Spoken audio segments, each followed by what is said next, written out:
Do you feel overwhelmed and lack motivation? Are you experiencing chest pains and rapid heartbeats? Do you feel back pains and tense muscles? You might be experiencing something that is quite familiar to all of us, and that is stress. According to MedicineNet.com, stress is a physical, mental, or emotional factor that causes bodily or mental tension. Although there is good and bad stress, I like to focus on the bad stress.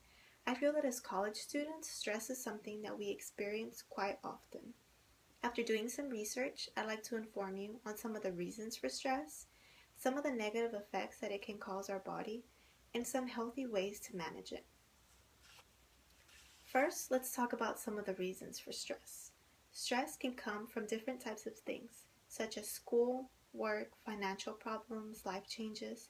Attending college can be very stressful, while working a full-time job and trying to maintain a social life.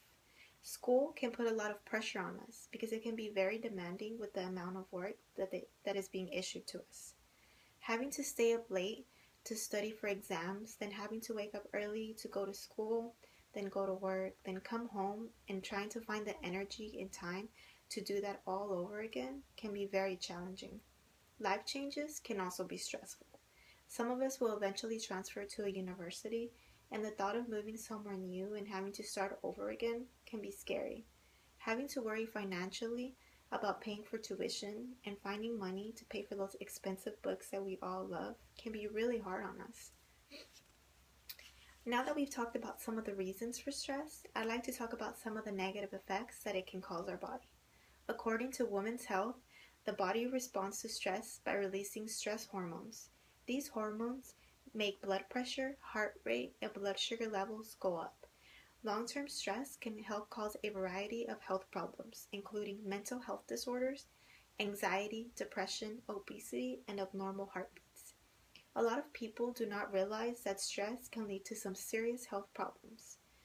According to the American Institute of Stress, stress is the basic cause of 60% of all humans' illnesses and diseases. 3 out of 4 doctor's visits are stress-related. 40% of people that are stressed overeat or eat unhealthy. 44% of people lose sleep at night. And 8 out of 10 college students say that they have frequently experienced stress in their daily lives over the past 3 months. That brings us to talking about some of the ways to help manage it. Identifying the source is the first. It is important to recognize the source of stress to help address it in a proper manner. Being physically active is important because exercise can keep your mind out of the negative, and it is also healthy for us. Balancing your time is crucial. It is important to stay organized and find time to do everything to avoid being overwhelmed. Most importantly is to get enough sleep. According to the National Sleep Foundation, stress about school and life keeps 68% of students up at night, 20% of them at least once a week. Sleep gives you energy, and without energy, there is no way that we can go on about our life. In conclusion, I hope you have gained some new information on some of the reasons for stress, some of the negative effects that it can cause on our body, and some healthy ways to help manage it. I hope you understand why trying to control stress is so essential. It is because it is something that we have to experience quite often.